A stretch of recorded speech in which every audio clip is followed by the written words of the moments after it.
I love my 2009 GTI. It's fun, it's fast, it's really great. But there are a couple things to nitpick, and the crappy Bluetooth-less, GPS-less head unit is one of them.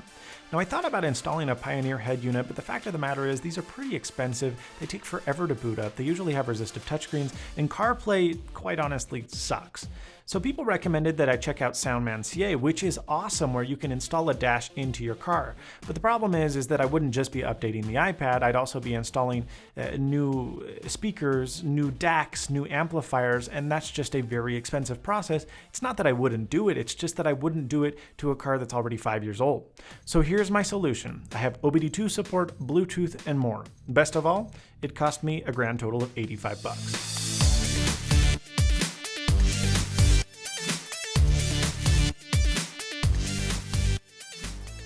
So I knew I wasn't going to drill holes in my dashboard, but I didn't want one of those dorky little windshield mounts either. So I got MagBack Mini. It's $40 on Amazon, which is kind of steep, but the reason it's cool is these little rubber grips have neodymium magnets inside. You stick them onto the neodymium magnet on your dashboard, and this thing will attach in any place all the time. I tried driving as erratically as I could to make it fall off. It wouldn't even budge. You can even tilt the iPad up to access controls on the dash if you don't have in steering wheel controls, which is pretty nice.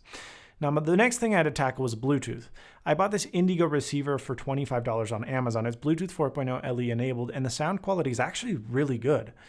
The other convenient thing about it was I already had USB and the auxiliary ports connected by stock, by factory, in the center console. If you don't do that, you're going to have to rewire some stuff. The problem was when I turned the car power off, the Bluetooth receiver would also turn off and I'd have to power it on manually. So I dug into the fuse box, found a fuse that was open, and set up a constant current so that the thing would never turn off and connect automatically. The last thing was the OBD-II chip, which was really easy to install. You can find these on Amazon for as low as $20, $15 if you're using an Android device that has Bluetooth support. I needed the Wi-Fi model for iOS. You plug it in under your dash and you're ready to go. Now, the other problem was navigating through the iPad. You have to swipe these tiny little icons, and so I decided to jailbreak and install a couple tweaks. The first one, as you can see here, allows me to double tap the screen to turn it on and get to the lock screen. It's a really great tweak that a lot of Android phones already have.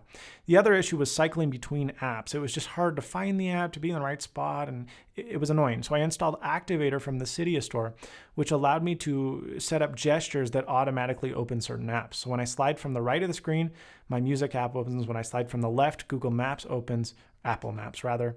I can use my navigation from there. It works great. It's tethered to my cell phone. It's fantastic. And when I want to get back to my music app, I swipe right and I'm back in the music app once again. It's a really, really great way for an in-car dash, so you don't have to go finding those little icons, because looking for that kind of stuff while you're driving is dangerous. Dusk looked especially beautiful tonight. Back on topic. So I installed OBD Turbo, which is available in the App Store for $9.99. It's one of the pricier ones, but I think it's worth it because not only does it function really well, but it's also a lot prettier. So you can see literally every piece of information from your car's ECU that you would never see on your dashboard. Stuff like the mass airflow intake rate, the fuel injection rate, oxygen sensors, absolute or relative throttle position, literally anything you want. You can even set up graphs to show you fuel efficiency, speed, relative to your mass airflow intake. It's absolutely amazing, the stuff you can see. And you can see tons of stuff. The cool thing is all the gauges are customizable, so you can do stuff exactly how you want in the fashion that you want. I know it's not the most elegant setup. For 85 bucks though, I'll be darned if it's not sufficient. Let me know what you have in your car below, or if you're interested in trying the same. Thank you so much for watching. Please subscribe, rate, comment. Please. Bluetooth. And stay snazzy. See you later, folks. No, I'm not editing that out.